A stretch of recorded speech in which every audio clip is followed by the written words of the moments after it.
Assalamualaikum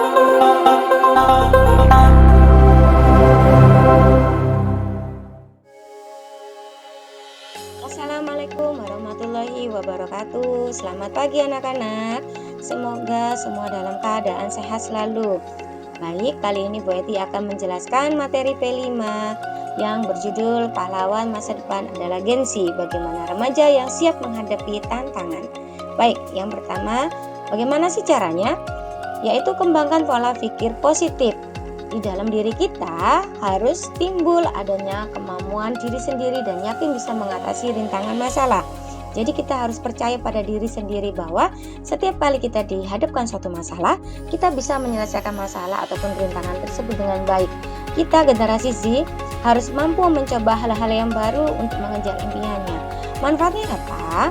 Untuk meningkatkan motivasi, kepercayaan diri, ketahanan dan juga kesehatan mental kita. Oke? Di sini ada kata-kata positif dari Bu Eti.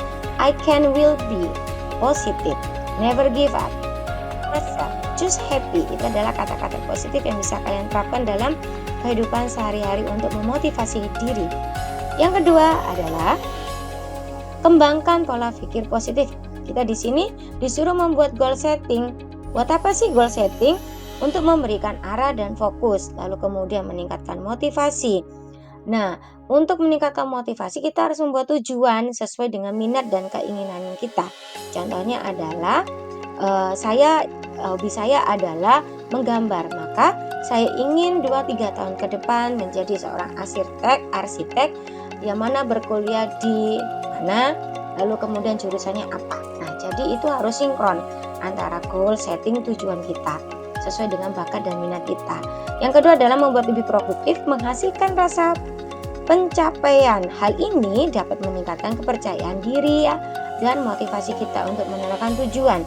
Lalu kemudian goal setting ini fungsinya adalah untuk membantu kita dalam evaluasi. Jadi sebagai controlling hidup.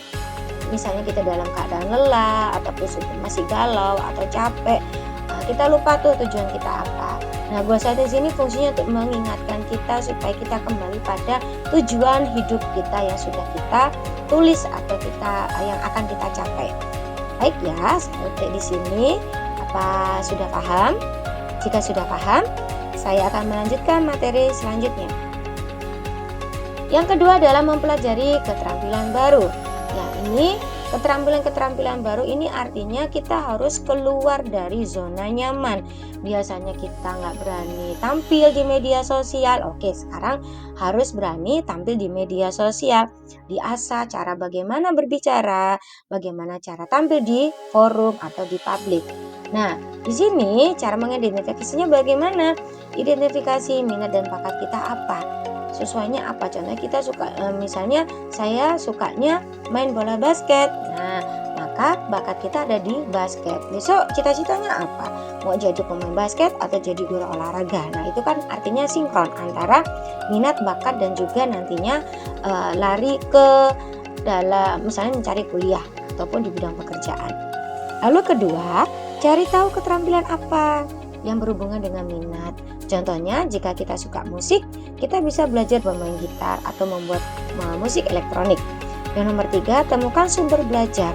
Cari di website, aplikasi, video tutorial, kursus online atau di media sosial. Lalu yang keempat, tetapkan tujuan sesuai dengan goal setting kita. Lalu yang kelima, mulai belajar meskipun hanya sebentar. Konsisten adalah kunci. Jadi terus tuh dimulai dari hal-hal yang kecil, akhirnya berkembang lagi menjadi hal-hal yang besar sampai mencapai ke tujuan goal settingmu tadi apa.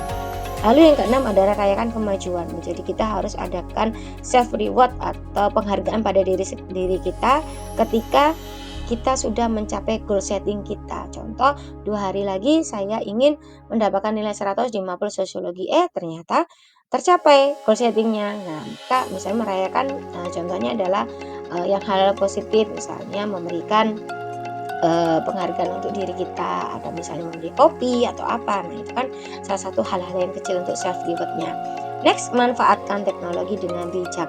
Jadi di sini keterampilan baru, kalian bisa belajar membangun jaringan melalui WhatsApp, menggali potensi diri desain ataupun video editing dari Canva, menjadi seorang konten kreator mungkin. Nah, kalian bisa pelajari di live TikTok ataupun belajar di YouTube atau di media sosial lainnya seperti Facebook dan juga Instagram. Untuk apa? Oh, ternyata keterampilan itu tadi bisa untuk menghasilkan namanya uang. Kamu di sini paham ya? Berarti lanjut lagi ya. Selanjutnya yaitu yang ketiga, jangan takut gagal. Don't be afraid to fail. Karena kegagalan adalah bagian dari proses belajar. Anggaplah kegagalan sebagai kesempatan belajar dan berkembang.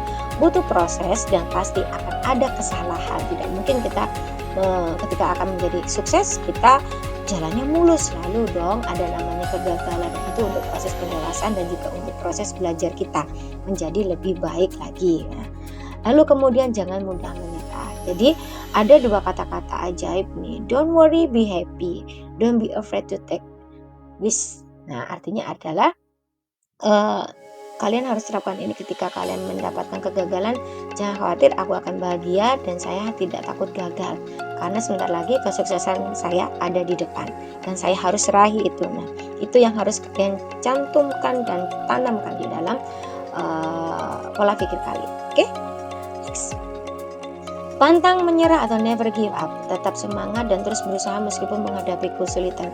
Ketika kalian ada masalah, misalnya masalah pembulian ataupun yang apa, nah kalian tetap positif vibes tadi ya, tetap berpositif thinking.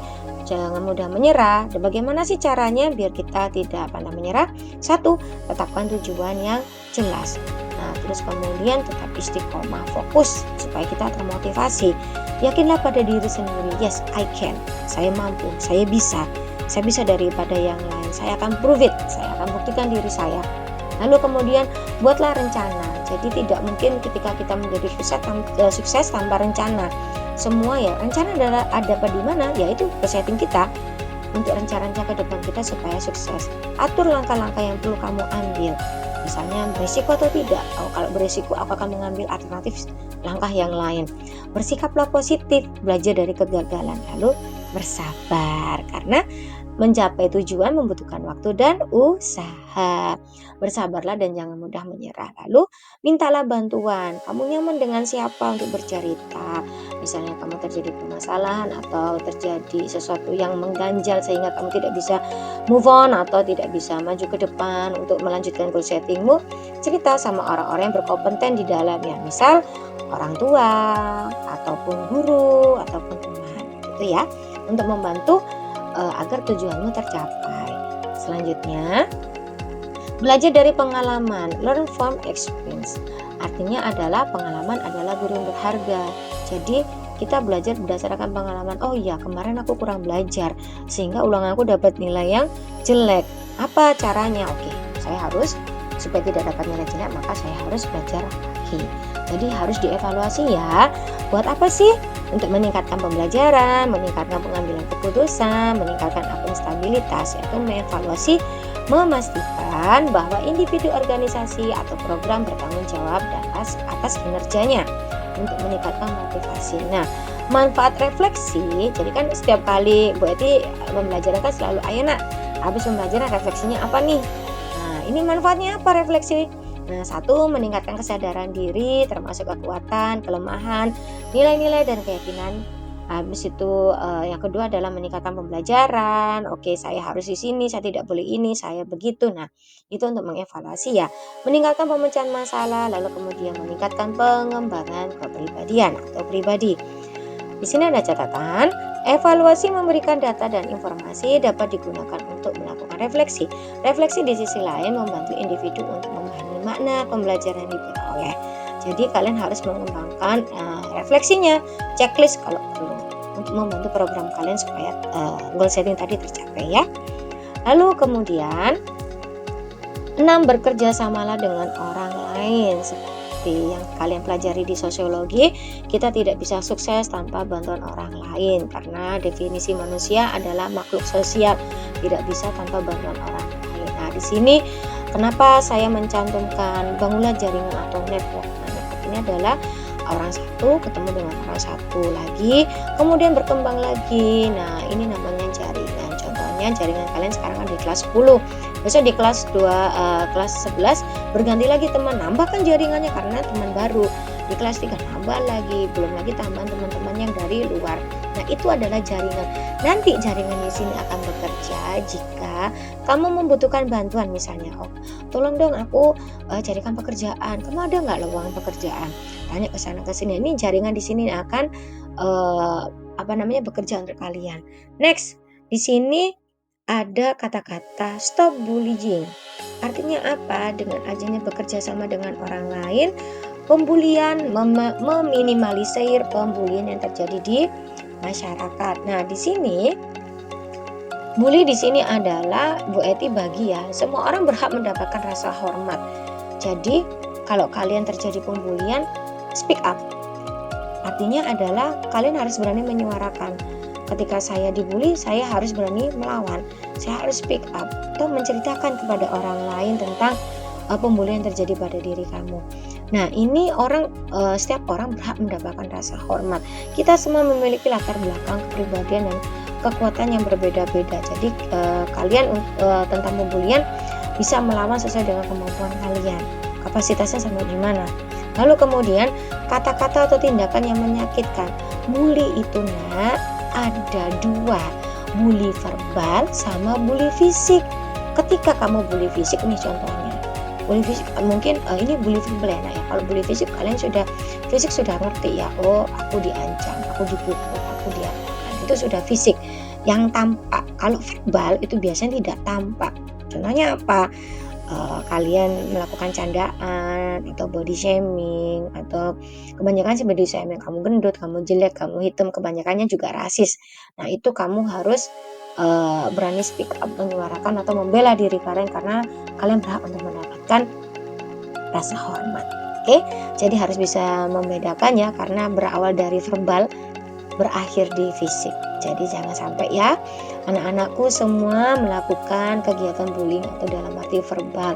Contohnya nyandak ya. Kalau bahasa kalian nyandak ya, nyandak pakai nama orang tua, habis itu mengolok-olok atau mendiskriminasi, tidak mengajak bicara orang, geng-gengan, itu juga termasuk pembulian, oke? Nah, di sini contoh-contohnya adalah pelecehan verbal, agresi fisik, pengunci sosial, catcalling. Nah, apa tuh catcalling? Nah, catcalling ada yang ngerti nggak apa itu catcalling? Nah, catcalling itu ngerti nggak kalau kita misalnya ada perempuan lewat, ada yang laki-laki biasanya cuit-cuit, cuit-cuit, cewek. Nah, itu namanya catcalling. Apakah di perempuan saja? Oh tidak, laki-laki sekarang juga di catcalling sama perempuan ya. Jadi bukan hanya perempuan saja, bahkan laki-laki pun juga sering digoda. Jadi itu namanya catcalling. Lalu kemudian cyberbullying. Apa sih cyberbullying? Cyber berarti dilakukan oleh di media sosial. Nih contohnya nih, biasanya jari-jarian netizen. Nah, ini biasanya ngiloin. Dari mana? Ya dari kata-kata. Kita bisa kasih komentar ke orang. Aduh kok gini, aduh kok gitu. Intinya cyberbullying negatif atau positif? Negatif. Jadi semuanya lari ke pernyataan atau perkataan yang negatif untuknya merendahkan seseorang. Jangan sampai ya nak, kalian seperti ini. Setelah mendapatkan materi dari Bu Eti, oke, aku tidak boleh ya, bisa aku melakukan ini. Oke, aku harus begini, aku harus begitu. Nggak boleh ini, nggak boleh itu. Bisa ya? Nah, di sini yang sering terjadi flexing, FOMO. Artinya apa? No flexing, mulai pamer.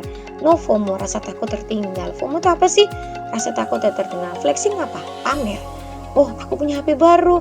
Aku punya ini, aku punya ini. Belum tentu keadaan lingkungan kamu menerima. Siapa tahu temanmu yang kamu pamerin tadi dalam keadaan yang tidak mampu perekonomiannya. Bagaimana perasaannya dia? Itu ya. Jadi kalau kamu punya rezeki atau bagaimanapun, cukup di-keep aja. Kalau bisa disupport temannya tidak mampu tadi.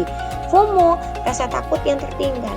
Kalau aku tidak melakukan sesuatu, misalnya kalau sekarang lagi tren shimmer. Nah, misalnya baju shimmer yang lebaran kemarin loh. Nah, misalnya lebaran kemarin bilangnya shimmer. Nah, aku harus pakai shimmer supaya aku harus menjadi seorang yang tren atau dianggap orang yang mengikuti mode. Padahal kan keuangan kita masih belum untuk mencukupi membeli baju shimmer tadi. Nah, rasa takut tadi yang tertinggal dari tren-tren itu tadi yang disebut FOMO. Endingnya kenapa?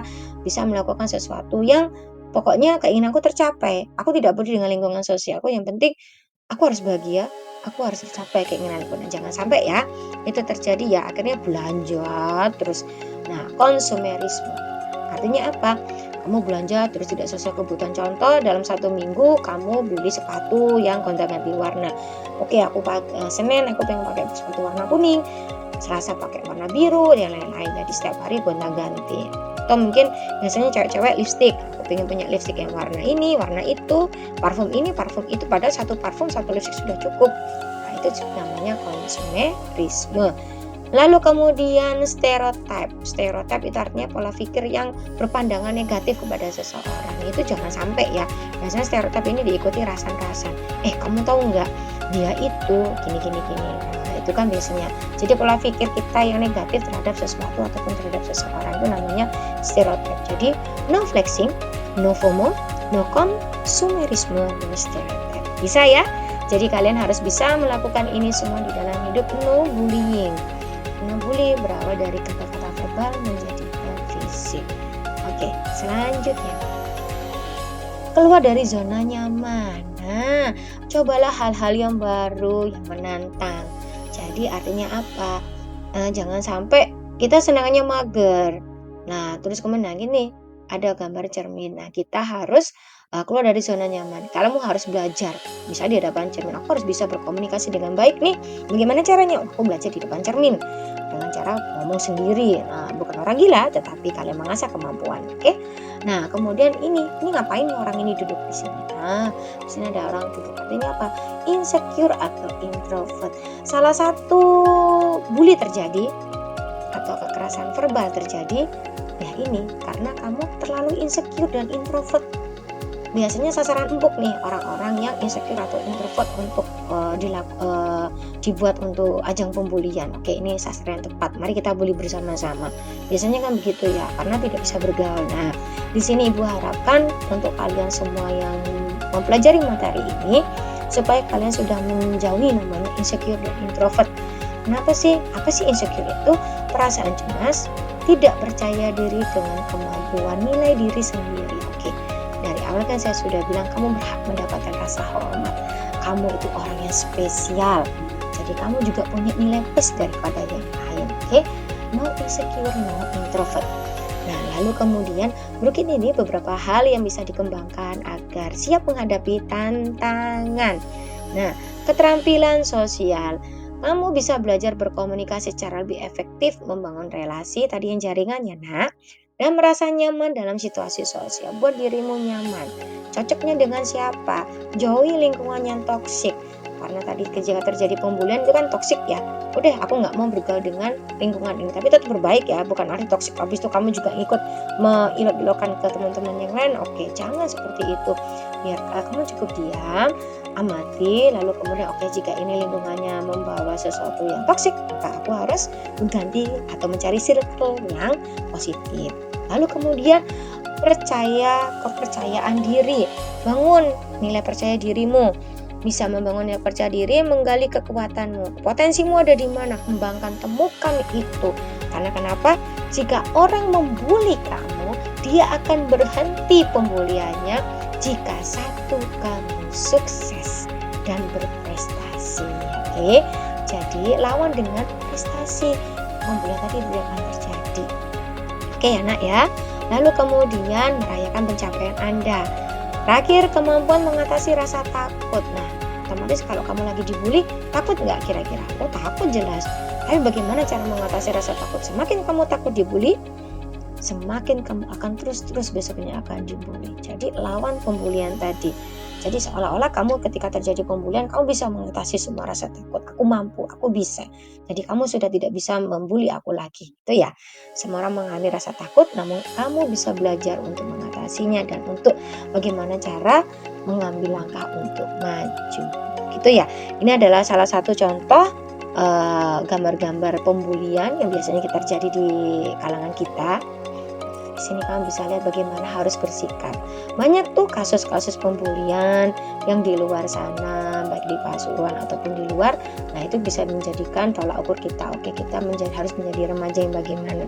Positifkah atau negatifkah untuk lingkungan kita? Oke. Selanjutnya, nah di sini adalah yang nomor 8, mengembangkan komunikasi. Komunikasi yang efektif adalah kunci untuk mencapai kesuksesan dalam berbagai aspek kehidupan baik pribadi ataupun maupun profesional. Berikut cara tips mengembangkan kemampuan komunikasi yang efektif. 1. Paham arti pentingnya komunikasi dengan yang tua dan muda. Artinya apa? Kalian akan membedakan bagaimana cara kalian berbicara. Misalnya kamu berbicara dengan teman sebaya, lu gue atau bagaimana ya. Nanti kalau ketemu sama orang tua kan nggak mungkin lu, nah nggak mungkin bu, lu nggak mungkin yang saya pak, yang saya bu. Nah kan ada etika atau attitude-nya. Nah Gen Z ini perlu menerapkan ini. Biasanya komunikasi ini yang membuat perpecahan atau awal dari pembulian itu terjadi. 2. Belajar mendengarkan, hargai orang. Ketika kalian berbicara dengan seseorang, taruh ya HP-nya, pandang matanya, dengarkan dia. Jangan kamu acukan dengan handphonemu, berarti kamu sudah diperbudak oleh teknologi. Kamu sudah tidak mendengarkan temanmu atau lingkunganmu berbicara. Nah, kepekaan sosial itu tadilah yang dituntut ya. 3. Latihan keterampilan berbicara di depan 3 detik pertama. Nah, misalnya artinya kenapa latihan? Orang akan menghargai dirimu. Nah, ini juga dari awal terjadi pembulian. Kalau kamu berbicara dengan temanmu atau lawan bicara, untuk mendapatkan respect adalah eye to eye, mata dengan mata. Contoh, halo Re, ini nada ya, nadanya datar. Halo Re, gimana kabarnya? Orang kan males dengerinnya. Tapi kalau hai, gimana kabarmu hari ini? Seneng dong jadinya, motivasi. Nular tuh namanya, energi positifnya itu akan nolar. Nah, lalu kemudian yang nomor 4, jelas dan tepat dalam penyampaian pesan. Yang kamu sampaikan apa komunikasinya? Nyampe nggak ke dia? Nah, itu ya. Berarti menulis dengan baik, yang biasanya suka menulis buku nah, itu bisa tuh dibuat untuk menulis dengan baik, bersikap terbuka dan ramah. Ingat, no insecure, no introvert. Berikan perhatian yang penuh. Nah, ketika orang membutuhkan perhatian atau bantuan, kita wajib menolong dengan perhatian yang penuh. Berlatih secara konsisten. Artinya apa? Berlatih secara konsisten ini continue. Ya tadi contohnya berbicara secara pelan-pelan.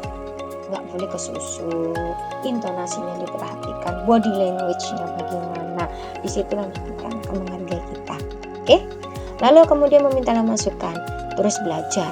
Selalu ada hal-hal yang baru. Artinya apa? Dulu pekerjaannya nggak ada content creator. Sekarang pekerjaan ada content creator. Dulu nggak ada pekerjaan editing video. Sekarang ada pekerjaan editing video. Selalu belajar, upgrade dirimu, upgrade sumber dayamu. Jangan sampai kamu menjadi seseorang yang tertinggal, maka kamu akan tertinggal dari segalanya. Oke? Kembangkan literasinya. Kamu harus sering-sering belajar membaca. Jadi jangan scrolling TikTok, Instagram ataupun Facebook, scrolling aja. Satu scrolling, tamati dulu, pelajari dulu apa maksud dari tayangan ini. Nah, itu kan sudah mendapatkan informasi, itu juga termasuk literasi ya, Nak ya. Lalu kemudian pahami kultur atau budaya. Contoh, nah kata-kata ajaib ini, nyun sewu. Nah, contohnya, kalau kalian tidak menerapkan kata-kata ini di rumah kalian, maka kalian akan dicap sebagai pribadi yang kurang sopan. Nah, ini juga termasuk, ini semua 1 sampai 12 ini adalah contoh. Kalau kalian bisa menerapkan ini dalam kehidupan, jempol 4 dari Bu Eti. Bagus sekali, kembangkan. Tetapi jika belum bisa, lakukan secara kontinu, pelan-pelan. Pelajari pelan-pelan. Karena kenapa? Poin 1 sampai 12 ini juga awal dari terjadi pembulian verbal. Next, di sini ada contohnya dari Ome TV. Kalian belajar berinteraksi dengan, ini kan bisa buat latihan nih Ome TV-nya. Bisa buat latihan bagaimana sih cara berbicara dengan orang dari luar negeri. Kamu bisa mendapatkan teman dari luar negeri. Nah, contohnya ya, ini sudah banyak tayangan-tayangan bisa kalian pelajari di Ome TV melalui YouTube. Ya. Next, kemudian 9. Terapkan empati, simpati, toleransi, dan mengatasi emosi. Nah, ini empati, simpati. Apa itu empati? Empati adalah ikut merasakan penderitaan orang lain. Contohnya kalau kalian lihat pengemis, ya Allah kasihan ya pengemisnya, kemana orang tuanya, kemana anaknya, tiba-tiba kamu ikut meneteskan air mata, itu sudah berempati. Kalau simpati, ada teman yang jatuh, kamu menolong. cukup menolong tapi tidak merasakan penderitaannya dia. Jadi simpati, bedanya ya empati sama simpati. Kalau empati sudah memakai emosi, simpati adalah tindakannya. Lalu kemudian bertoleransi, ini juga toleransi di sini. Nah, habis itu udah mengatasi emosi. Dari toleransi ini contohnya di sini ada war takjil. Masih ingat nggak kemarin kita di bulan Ramadan ada war takjil. Nah, adanya mengangkat budaya, kan secara otomatis kita dipromosikan. Oh, ada takjil, ikut membudaya, ikut melestarikan budaya. Nah, ini adalah contoh dari toleransi. Kemudian ada acara login, punyanya siapa? Login, acara yang ada di YouTube channelnya siapa ya? Ada yang tahu? Punyanya Deddy Corbuzier. Kemarin kan di login ini ada pemuka agama banyak, saling berdiskusi, jaring menyelesaikan masalah-masalah sosial, bagaimana cara penyelesaiannya. Nah, inilah di sini dua ini adalah contoh dari bagaimana kita empati, simpati, toleransi, dan mengatasi emosi. Nah, yang ini nangis nih, gambar nangis di sini ini adalah contoh dari apa yo? Empati. Kalau yang ini dari simpati. Paham ya? Sampai di sini ya. Oke, pilih pergaulan yang baik, cari circle yang membangun kepribadian, sering mengadakan kegiatan bakti sosial untuk melatih kepekaan kita ya. 4. Kemampuan untuk menggali, memahami, dan mengelola emosi secara tepat. Oke, next. Oke, di sini ada kesimpulan dari Bu Eti. Generasi Z yang paling beragam dan terhubung secara global dalam sejarah. Kalian memiliki akses ke informasi dan teknologi yang lebih banyak daripada generasi yang sebelumnya. Dan kalian bisa terbiasa berkomunikasi dan berkolaborasi. Generasi Z sangat sadar akan isu-isu sosial dan lingkungan sosial. Dalam berkomunikasi, kalian sudah paham memakai bahasa-bahasa tertentu yang tidak difahami oleh orang-orang yang bukan di golongan kalian. Mereka peduli dengan masalah atau perubahan iklim, ketidaksetaraan, diskriminasi. Generasi Z yang aktif dan inovatif. Mereka bisa terbiasa berpikir di luar kotak dan menemukan solusi baru untuk untuk masalah yang lama. Jadi kalian mampu untuk menyelesaikan masalah yang kalian hadapi. Yakinlah itu. Generasi Z adalah generasi yang berani dan tangguh. Jika ke-9 komponen tadi terlaksana dengan baik, maka akan melahirkan pribadi yang siap menghadapi tantangan masa depan dan menjadi pribadi yang tangguh dan unggul, sehingga pembulian tidak akan terjadi. Jadi caranya melawan bully apa? Ya tadi yang ada di materi sebelumnya Bu Eti jelaskan. Oke, sampai di sini kira-kira apakah ada yang mau ditanyakan? Nah, di sini ada kata-kata penutup ya dari Bu Eti, semoga sampai ke hati kalian. Hai muridku generasi Z atau generasi Z, kalian adalah generasi yang luar biasa. Kalian terkoneksi, kreatif, berani, dan siap untuk membuat perubahan.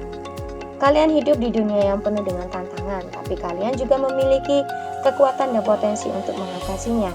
Kalian adalah pahlawan masa depan. Masa depan dunia ada di tangan kalian. Kalian yang akan menentukan bagaimana dunia akan berubah di masa depan. Gunakan kekuatan dan potensi kalian untuk membuat dunia menjadi lebih baik. Jangan takut untuk bermimpi besar. Kalian bisa mencapai apapun yang kalian inginkan.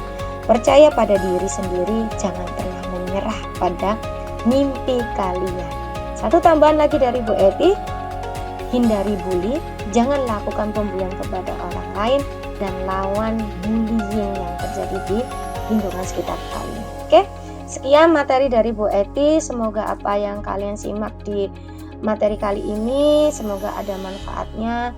Terapkan yang positif, buang ataupun jauhi yang perbuatan negatifnya. Oke, sekian dari Bu Eti. Terima kasih. Assalamualaikum warahmatullahi wabarakatuh. Semangat belajar anak-anak. Sampai jumpa kembali. Terima kasih.